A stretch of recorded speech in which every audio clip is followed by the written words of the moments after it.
What's going on, everyone? Brian Downard here, hosting solo again this week, the Anti-Hustler Weekly Show. But I am so pumped because, as usual, we are bringing some amazing content to you guys that will hopefully help you guys acquire more clients, work smarter, not harder. That is the idea of anti-hustle. The idea of anti-hustle isn't to not hustle or not to work. No, but it is to work smart instead of hard. There are a lot of people in the world who work extremely, extremely hard. That hard work is not always rewarded. I want your work to be rewarded. So in the theme of that, what we are covering today is what you need to be focusing your time and energy on to acquire more clients, depending on where you are in your business. I will tease what I have created here for today's show before we actually get into this. I want to show you just a couple of the categories I had kind of put together, right? So a couple of different buckets. Now, these buckets aren't obviously the only buckets that exist, and some of you may have ambitions of going further outside of these buckets, like a lot of our clients are currently doing. But to be fair, I know where the majority of people kind of fall into in our community here. So these are the four kind of buckets we're going to discuss today. So basically, if you are in startup mode, there's nothing wrong with that. There is no shame in that. Of course, we all have to start from somewhere. But if you're at that $0 to $2,000 a month mark in your business, still trying to figure out your offer, your footing, who you could and should work with, there's going to be a number of strategies that work best at this stage. Once you kind of have validated your offer, you got a couple of clients, you're starting to grow the business. Obviously, we want to level up. We want to do more and focus on different things to get the next set of clients. And that's true once we start to earn more money. Now, once you're earning some money, we have profit in the business, you're paying yourself, you can live, we can reinvest into the business to buy time back. We're going to be going deep on that topic on next show in the following week. We're going to cover some surface level stuff here today.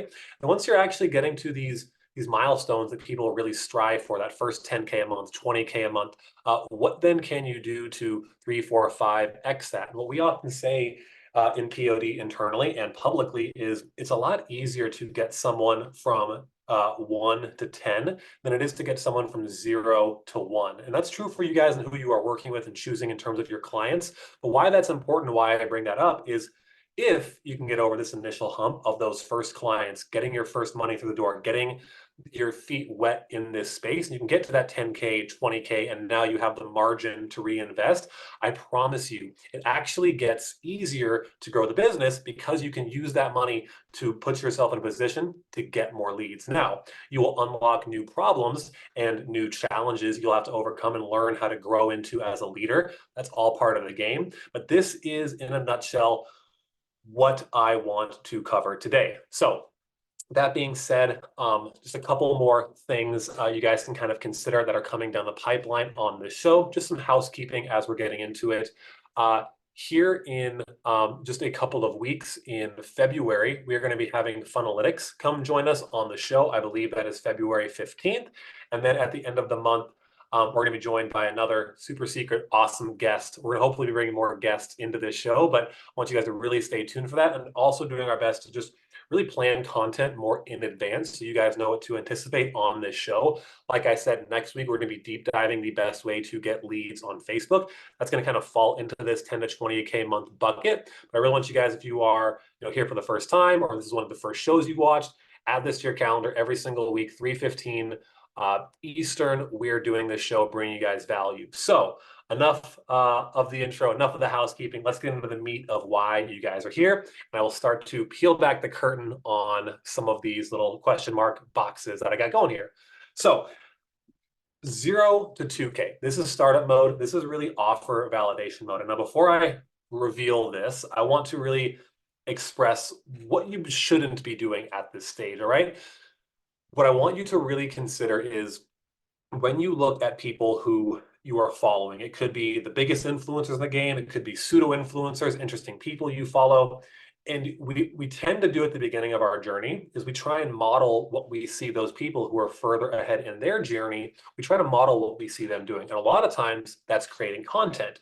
And so we fall into this trap of thinking, hey, in order to get expert and to have authority, have people trust us and attract customers, I need to start producing a lot of content. And unfortunately, unless you already have some semblance of an audience who is following you, to build that from a scratch to a point of you have the audience, they like you enough to now they're coming to you and offering or asking you to work with them. That is a much, much longer game to play. And you will be wondering why you don't have more clients or more income if you're just sitting around like producing content, hoping people find it and become clients. And I'm not saying this like I am perfect. This is exactly what I did on my journey. When I first started my agency, if you can go to my website, and I often will joke and I call this the content graveyard. I'm going to share my screen here just to bring it up real quick. Basically, my website,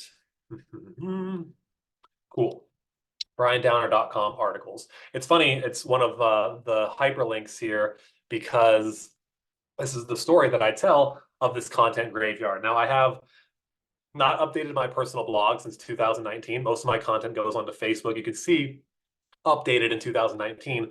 But my website, and I wish I could log in and pull up the stats. I'm actually genuinely curious how many visitors I still get because I produced a lot of infographics that I created myself by hand. I enjoyed that. I created a lot of really long, in-depth case studies, 10,000 plus word articles. I don't know if it's 100,000. I don't want to be hyperbolic here and say it's 100,000, but I have this one article, 171 marketing ideas for small businesses.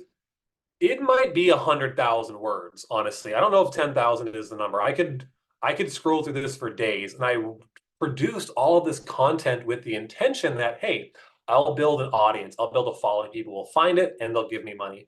But I call it a content graveyard because as much time and energy as I put into this, it only was ever a sales asset. And what I mean by that is I was only able to ever, once I attracted a lead or a prospect through a referral, through outbound prospecting, through some of the things I'm going to show you today, I was able to leverage my articles to show them, to make them trust me. Cool. Now I got some trust. It's easier to sell, but I never did what I thought it would and bring me customers, right? So if you are feeling like I'm spending a lot of time focusing on producing content, my website, things that just aren't moving the needle, this first box I'm about to uncover is really going to have a lot of answers for you. Again, it's not going to be the end all be all, but let's just get into it. So if you are at the 0 to 2K a month mark, you need to, this isn't an option.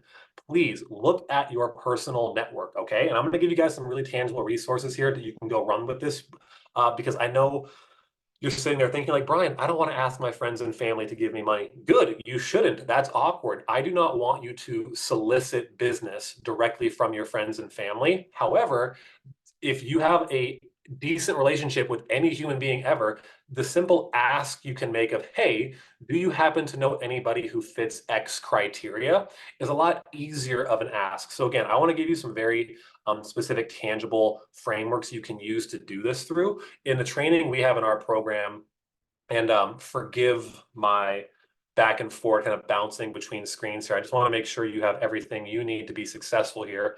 We have a new training and resource called the Race to Revenue. We covered this in a couple different versions, kind of leading into the new year and at the start of the new year. But really quickly, guys, if you're at that place where, hey, I want to get some of my first clients through the door, I'm not quite sure how to do that. So let's go through this really quickly. And if you would like a copy of this SOP, we tend to keep this one private. However, just drop me a DM in Facebook if you really want this. I'm happy to get it over to you. I may bother you with some questions about your business to see if we can help you, but I'll get you the resource nonetheless. So it's really simple. You start by compiling your list, right? You have your professional list and you have your personal list. A professional list could be any current past clients, current past leads, old or new friends in the industry. Again, if you're at the beginning of your journey, this may not be realistic. If you have any personal lists, your email contacts, your social media connections, go through your freaking Facebook friends one by one. It is worth it in this case.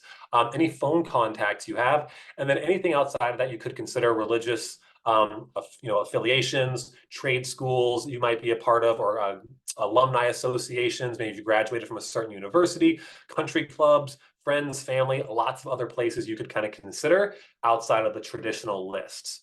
What I always like to do, and it will depend on the context of the relationship, anyone in my professional network, I can be pretty direct with, right? Because they know generally what we're talking about. It doesn't have to be a weird thing. It's just like, what I want to do if I have current clients, I'm essentially going to be putting them through the framework we call the red, green, yellow framework, understanding where they are in satisfaction in our business. And if they're green in good standing, that's a great opportunity to ask for a referral, right? Past clients, here's a great frame to be able to reach back out. Past leads, another great frame you can kind of reach out and use to reach out to those lists specifically. Now, again, if you're at the beginning of the journey, likely not an option for you. So here's how you can kind of leverage your personal network, right? What I like to do, if you do not have more of an open line of communication with this person, I want to put through something called the ACA framework. At Tip to Hormozi, he kind of shared some of these thoughts in his book, $100 Million Leads, in terms of like just warming this person up a little bit if you haven't spoke to them in a while. And typically what the framework is acknowledge, compliment, and ask, right? So acknowledging would be doing some quick research of what they're up to, offering a compliment around that, and then you can ask your question that would tie directly to obviously what you're talking about here. So I'll give you a couple of examples, right? Hey, saw you recently switched jobs, moved to Nashville. Looks like you're killing it. Have you been able to connect with more people in the contractor space since you moved down there? Hey, saw you recently bought a new home out west. That looks amazing. Congratulations. You still taking on more work with law firms? Are you still working with law firms out? So again, like it's all about the context of who the person is, but do a little bit of research, reach out with acknowledgement of something they're doing, a compliment ideally around that. And now we can bridge to the opportunity to make the ask, right?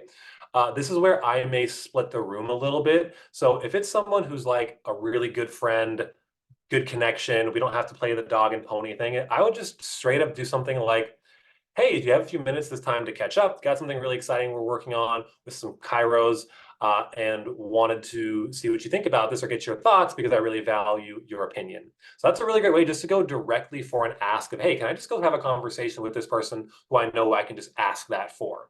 Now, if they're on the colder side, I might do something like this instead. Hey, Brian, hope you and your clinic have been doing well as we head into the holidays. I just thought of you because we're rolling out an exciting new project. And wanted to see if you possibly knew anyone who might benefit from this.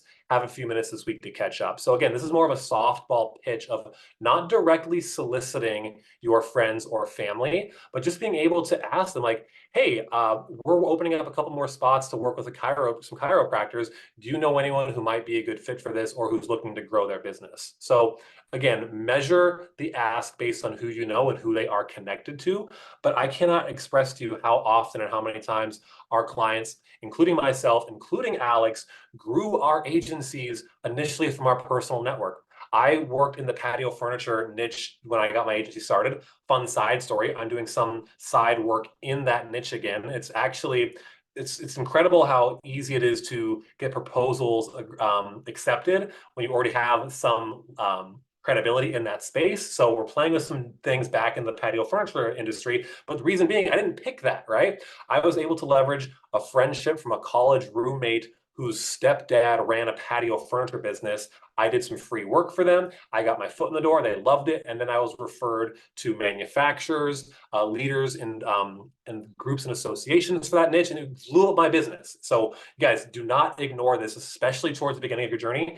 People want to work with other people they like, know, and trust. You can be that person, okay? And they'll give you a lot more margin for error while you are sort of figuring these pieces out. So I've got a whole other, we can talk and rant about that and what you do if you're not sure how to do the service. I don't want to go down the rabbit hole. We're just talking acquisition today. Okay, so 0 to 2K a month. Outbound. So I already talked about people you do know. The next one would be people you don't know. So how do you do outbound to people you don't know? We've done a lot of in-depth trainings on this in this group as well. I would pick one platform, one social media platform that you know your audience is most likely to hang out on. So if you're in health, wellness, beauty, anything probably like more on the design side of home remodeling, Instagram is going to be your best friend all day. If you are more traditional blue collar, home service type businesses, Facebook groups may be your best bet.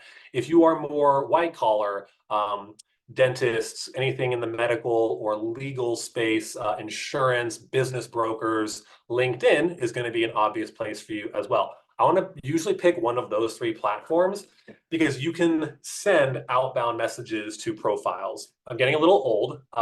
I do not think, and someone in the comments can confirm, if on TikTok you are allowed to send outbound messages. Again, consider the source. I would probably be saying like, highly visual products, e-com businesses, things like that. If that tends to be your niche, cool, TikTok might make sense to do direct outreach there. The point is, pick one that best suits the niche you serve.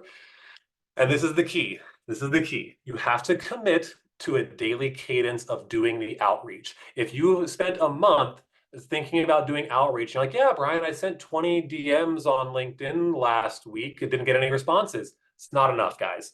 You need to commit to a daily cadence of maxing out however many requests or messages each platform will let you.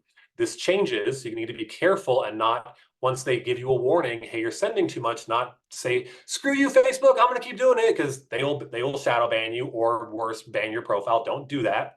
General rule of thumb is LinkedIn has since changed from 100 a day to 25 a day. Kind of sucks. Some profiles are grandfathered in, but you can typically send 25 connection requests on LinkedIn per day. There is a workaround, as we're talking about little details. If you go to LinkedIn groups, it will tend to let you send more requests to people who you are in a shared group with. So just some food for thought.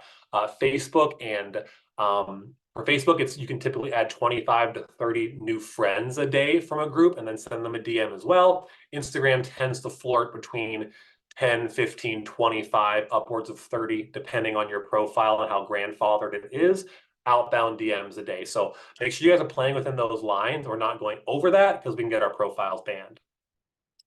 Cool. I was about to say, yeah, you were grandfathered in. That's awesome. Cool. Yeah, I have a LinkedIn profile where they will still let me send 100 a day because I was doing that for years. I have a lot of clients who start a new LinkedIn profile and it limits them to 25. So it's going to really depend on if you are grandfathered or not. However, who cares? It's something, right? If you were doing 25 a day on LinkedIn, you started an automation platform this week, and we fast forward to 30 days, whatever the hell 30 times 25 is, I'm not going to try to do the math in my head right now. It's a lot. It's a lot more than 0. It's a lot more than 10. So at least we're committing to some daily cadence, right? Now, how we pour rocket fuel on this. This is something most people will not do. They're afraid to do it. And I'm going to actually add one thing here. I'm glad we're talking about this. Audacity sales. I'll get to that in a minute. But for people you don't know, and for outbound, this concept we coach on warm calling. Now, I hate cold calling. Cold calling is it's effective. It's one of the fastest ways to get booked sales calls. Not the most scalable, but it's the fastest. There's a difference because obviously it doesn't scale with your time. You usually have to call a lot of people, but it's the fastest way because you commit an hour or two a day to doing it, and you get a 10, 20 people on the phone. If you're half decent, you should be able to book at least 2 to 3 sales calls a day from that group of people. Now, warm calling is somewhere between hot calling, which isn't a thing, bear with me, and cold calling. Hot calling, for fun, let's just say that, would be leads who actually want to talk to you. So someone replied to your DM, they opted into a Facebook ad, they were referred by a friend, they want to talk to you. So that lead, cool, it's pretty easy to pick up the phone and call them and have that context. Hey, our friend said we should connect. Hey, you responded on LinkedIn. Hey, you opted into our Facebook ad, right? Those people are going to be easier to call because you can reference that touch point. How warm calling is a bit different is you're going to still establish a touch point with them first online, but you're going to initiate it, and then you're going to reference that touch point in your phone call. So it might look something like this. You're automating 20 to 30 friend requests every single day. Cool, great. Now, every day, you've got scheduled for an hour to call all your new LinkedIn connections. Because even if they didn't respond, yes, in a perfect world, we want them to respond. It would be easier if they did. But if you're like, Brian, but I want to make money now, good. Don't wait around for people to get back to you. Pick up the phone and call them and reference that connection. Hey, Bob, we just connected on LinkedIn a couple days ago. I'm sure you get hit up all the time. So I just wanted to reach out personally and say hello because you're a new connection. And now there's a bit of a pattern interrupt that allows you to get their attention better than you can on a cold call. And it's ammo you can use for a gatekeeper to get past them, because you can say to that gatekeeper, hey, Bob and I connected on Facebook a couple days back. I just wanted to follow up that conversation. What's the best way to get a hold of him? And now this gatekeeper's thinking like, oh, there's already been a conversation initiated. I'm not lying to the gatekeeper saying, hey, Bob wants to talk to me. I would use that if I had that as ammo, but I don't, and I'm not going to lie. So I can be vague and say, hey, Bob and I connected on LinkedIn. I just want to follow that conversation up. And now, again, not perfect every time, but it's much better and easier, puts them more at ease when you're calling through this warm call lens. Now, again, guys, this is where I'm going to try not to get too overly passionate and frustrated, because this is the thing that I see people delay and delay and delay and do anything else other than that. And they just want to do content or outbound emails or DMs and just wait until their audience gets back to them. And it takes them months and months and months to get to where they want to go. Versus the alternative, don't wait for people to get back to you in terms of like sitting around hoping that they respond. Call them, shorten the sales cycle. And then when you do this, here's what happens. You create income and revenue, which gets you to the next stage. And when you get to the next stages here that I'm going to unveil in a second, you don't have to do as much warm calling. You don't have to do as much direct outreach, because now it's the leads are much warmer. Now you've done enough where they're starting to respond to you. You're starting to run ads. You're getting them from different sources. You get to hire someone else to do the calling for you. So it's a means to an end. But I feel very strongly that if you are an entrepreneur, you need to understand how to acquire customers for your business. That is one of the core skills you need, because if you expect to delegate that to someone else and you can't go get business for yourself, it's very unlikely you're going to be able to find someone else who can do it for you. So you need to take this bull by the horns and figure out how to make money. I'm giving you the tools today to do that. Cool. So if that's still like really scary, like Brian, I don't want to necessarily cold call, warm call. I get it. What else can you do? Community networking events. I don't love BNI as a long-term play. However, I have a number of clients who have made many multiple six figures from their local BNI networks. But why community networking events are important is because, again, the likability trust factor. People want to help and work with people who are like them, people in their community, people who are young, hungry, coming up. Young, again, throw that phrase, that doesn't matter necessarily age, just they want to help other entrepreneurs who are hungry and want to grow their business. So when you can surround yourself with other people in your community, it now gives you this leg up. It's not online or hiding behind a message or an ad. And you can build a real relationship with someone that they will trust you and like you enough to the point of, hey, even though you're newer, I still want to work with you. And it gives you an opportunity to taste and try different types of clients, industries, etc., before you really kind of figure out and hone in your niche. Eventually, well, and I'll coach you on this in a moment, we want you to get a little bit more niche specific with the events you attend. But again, if you're just getting this off the ground, guys, go to these local, even Chamber of Commerce, BNI, Toastmasters, all these different versions of this for local meetups and businesses. They're a little bit more hodgepodge and not always going to be a home run. And it will be awkward and uncomfortable the first couple of times. But once you can really ingrain yourself into a community like this, you can create a lot of opportunities that way. Now, one of, again, the least favorite, but most effective, fastest ways to get sales is called Audacity sales. And that's really going door to door. Now, again, not the most sexy strategy. I totally get that. I'm going to give you guys sexy strategies in a second. We're not talking about sexy. We're talking about, I am bootstrapping this business. How do I grow? How do I get money and clients to the door? Go to your community. I would get a box of donuts, some coffee, some bagels, something that you can go around, and literally your intention isn't to go try and sell them. It's to make a connection. It's literally just to go, hey, I serve this community. We were hopefully wanting to work with home service businesses. You guys are roofers, obviously. Just want to stop in and say what's up. No pressure or anything. Brought you guys some donuts. If you're open to it, I'd love to give you some ideas on how you can maybe improve your marketing. If you guys are too busy, I can totally fuck off, and that's totally fine too. I might be facetious and joke and say something like that. Again, measure your words based on your audience. If they're blue collar guys hanging around a garage, I'd probably bullshit with them a little bit. If you're going to dentists, you might want to, brush up the French a little bit. But the point is, like, why does this work? Because you are now cutting out the waiting time of sending them a message. Maybe they're going to get back to me. Maybe they won't. No, we're cutting all that shit out. You're manufacturing luck and significantly shortening the sales cycle by going in, either getting a, hey, no, we're good, or yeah, I'm open to that conversation. Rarely in person will someone be so rude that they throw you out. That would be crazy. I know some people have phone cojones is the joke, where they've got bigger guts on the phone and are more willing to be a jerk. In person, most people are pretty nice. And actually, it's crazy what I've done after doing hundreds of cold calls and warm calls through not only my own agency, this program, but the calls we've done. People are actually pretty nice on the phone too, if you have the right demeanor and you're not trying to like hold them hostage on that call. If you guys want to see how Alex and I, by the way, do effective outbound calls and book sales calls, We very regularly host and have recordings in this Facebook group of the Cold Call Shot Line, the Hot Wing Hotline, as well as the Wheel of Misfortune, all different versions of us calling businesses and booking calls. I don't know why my AI thing is putting balloons up on my screen, but anyways, Zoom is being goofy today. You can check out Alex and I doing this live because we're really good at it, and you can pick up a couple things and figure out, again, how you can much more quickly get to these next revenue numbers. Okay, let's keep going. I got a number of other things to show you guys today here. All right, 2K to 10K a month. Typically, what's going to happen here, and I'm going to skip over direct outreach for a second. Typically now you are going to be able to leverage the relationships you have with your current clients to get more referrals, right? This is the point at which you need to ideally be leveraging the rule of reciprocity. What does that mean? The rule of reciprocity is when you do something nice or good for someone else, they feel incentivized to do something good or nice for you. So in the theme of, hey, are you starting to get results for your clients? Are they happy with the service? Are they enjoying working with you? Ideally, we're wanting them to acknowledge that on some kind of call. And at that point that they are acknowledging it, and they have that feel good moment of, hey, Brian's been helping me. I love the work you're doing. It's been amazing. Great.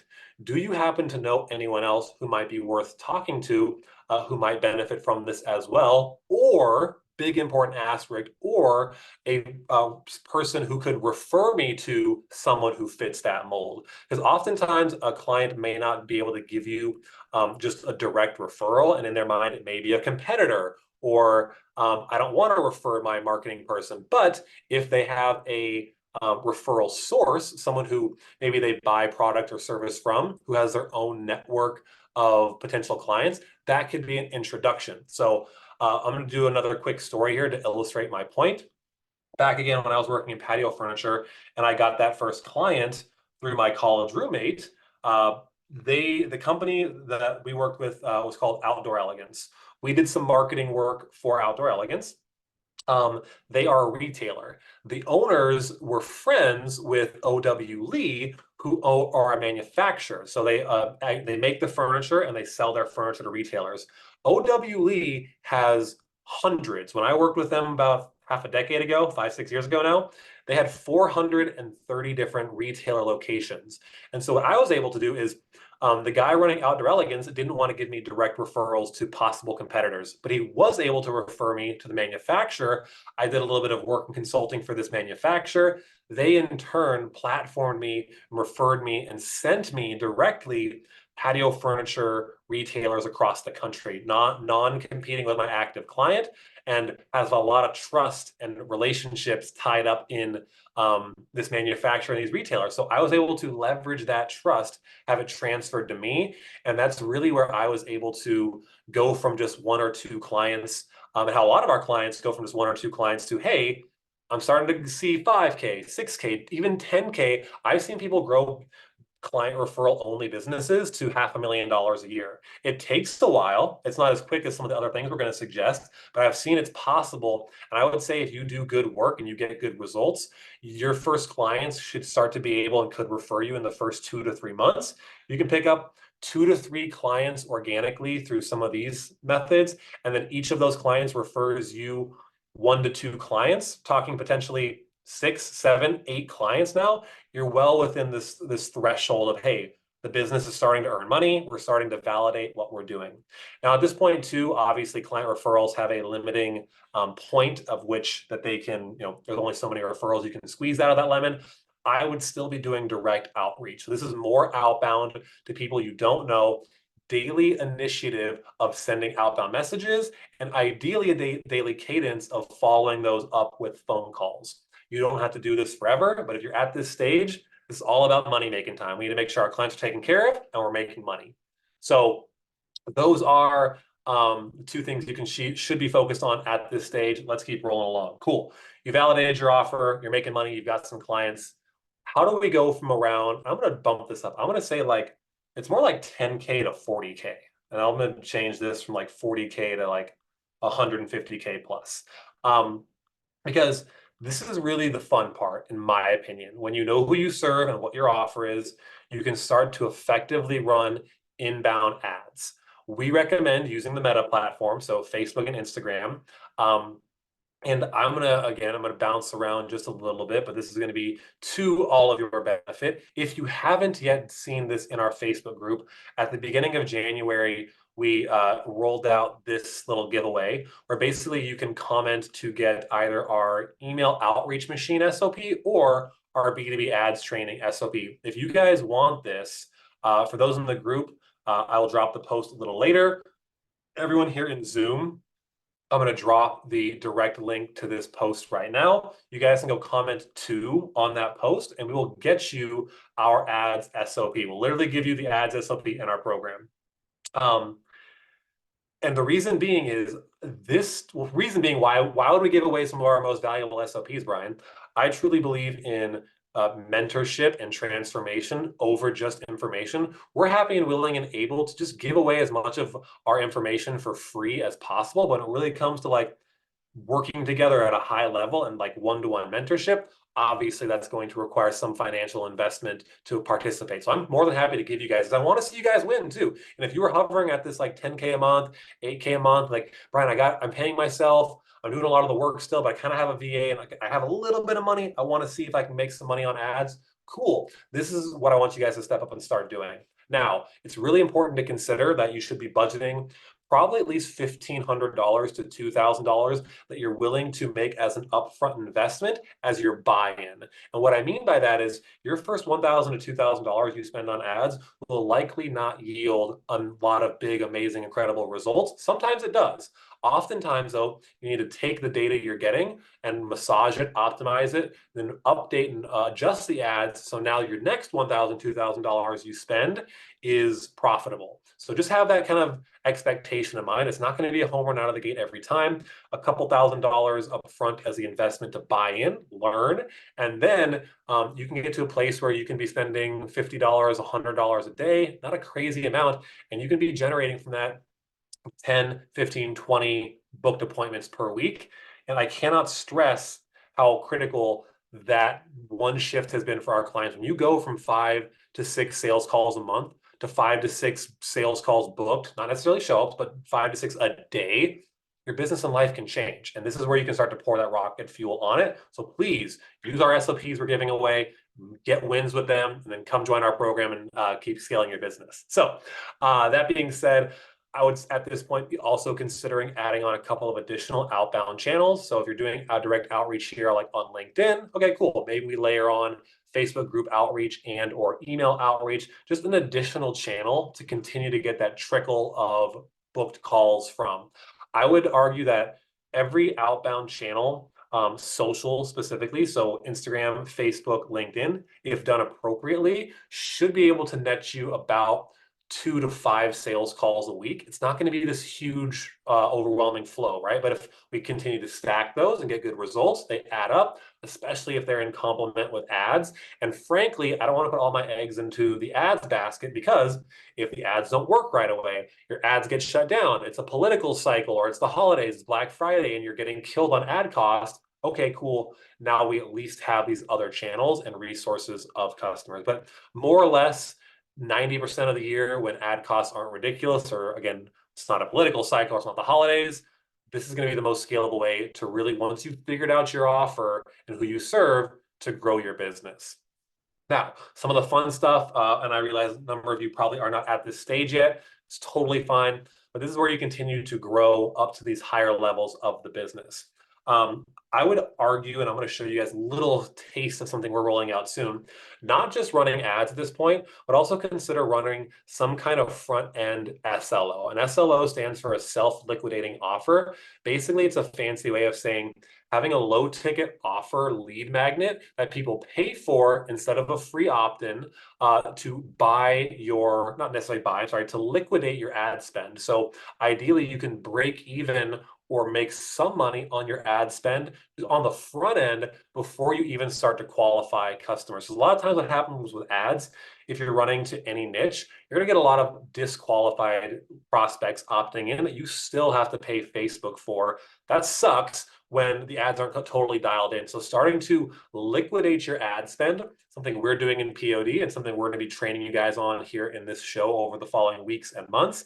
This is a game changer because now you're breaking even on your ad spend and you can spend literally whatever amount of money you want, because you're breaking even on that to acquire whatever number of leads you want. Now it changes the game. Now we're not just running ads to get people booked on a calendar, and we have to have that be profitable at the clip of like $1,000 to $1,500 cost per acquisition. I'm not going to get the lifetime value and all those numbers right now, but this again is a game changer when your ad spend becomes null and void, because now you're just earning that back with every lead that opts in. So cool stuff to come down the pipeline. Again, continuing to scale your ads and earn your money back on the front end is how you continue to grow the business.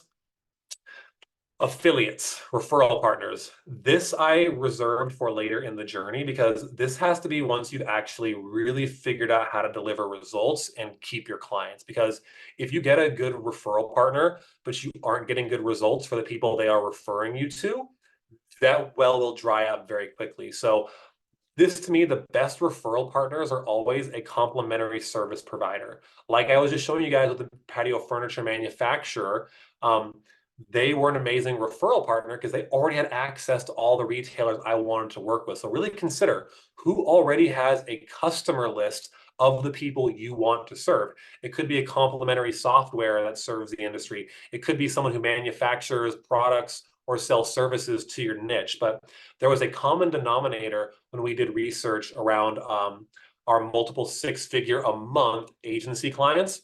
All of them had this. All of them had some kind of referral partner where the cost per acquisition was zero and was regularly sending them business. Again, we have deep dives on pretty much every single one of these things here in the group. So if you guys are wanting any like specific resource on this, hit me up in my DMs and I'll point you in the right direction.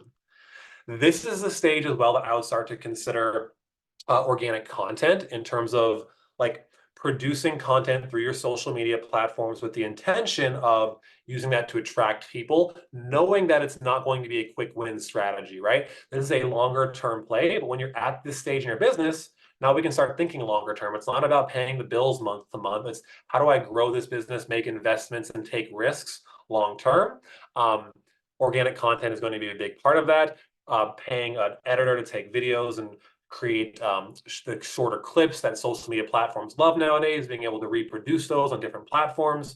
This makes a big difference. And I will stress also that this idea, there's an invisible ROI. I used to get in my feelings about content not getting a lot of likes or comments until I realized it doesn't matter. And why it doesn't matter is because people who will discover you a month later, a year later, 2 years later, they will see one piece of content for the first time, then they will consume all of your content and become fans, and they may not like or comment on anything, but they see you now as the authority. And I have to illustrate through story here to make it just click for you guys and myself. Manuel Bronco is a person I regularly bring up because he does this better than most people. He works with roofers. And he's been sharing, look at this, 2 days ago. He shares content like this all the time. It's literally screenshots of results for clients, either in the ads manager or screenshots from client texts. And what he's basically doing here, and you can see 3 comments, 7 likes. So you'd see that and go, okay, it's okay. But if you're only looking at it through the vanity metrics of likes and comments, you're missing the bigger picture. On the back end, what Manuel is doing through his Facebook group and daily outreach on Facebook is establishing touch points and doing direct outreach to roofers. Why that matters is when roofers go to see his message and they go, who the hell is this Manuel guy? Why is he messaging me? And they go on his profile, oh, okay, oh shit. He's the guy who gets results for roofers. And they're not going to like this. They're not going to comment on it, but that will give them enough confidence in you to start to reply. Same thing with your ads. They see your ad running. They click on your profile. Who is this company? Who is this? Why should I trust this company? Oh, result, valuable content, result. This is why there's this invisible ROI in your content. If you're caught up in the vanity metrics of likes and comments, you're gonna lose the game, right? Put the content out there, and if you have another thing you're doing to generate leads and opportunities, outreach and or ads, there's invisible ROI, and it's immensely valuable. Okay, that is all for my rant. Last note here, as you start to then figure out more of like who you serve, what industry you're really in, who is the offer, how do you get to the best top tier clients in that niche? it's always niche specific groups and associations. So going locally, and not like your BNI or not the Chamber of Commerce, but let's say you work with roofers, right? Go and find the roofer or contractor association in your state, in the big city, in the metropolitan area near you, and see what they will allow in terms of sponsorship opportunities, participation. Can you present there? How can you become a part and become integrated with these niche specific groups? Here at POD, we've got a lot of our clients from niche specific groups like High Level, like Extendly, because they already serve our audience. And instead of going and getting that audience ourselves, we can be platformed by our peers. But this is a little bit longer term of a game, forging and building relationships. So I threw a lot at you guys today. See a number of just a couple of questions here in the chat, but this is what I have for you guys today. I am going to end the recording here, and I'll answer any questions you guys have, and then we can wrap up the show for the day. So thank you guys for hanging out.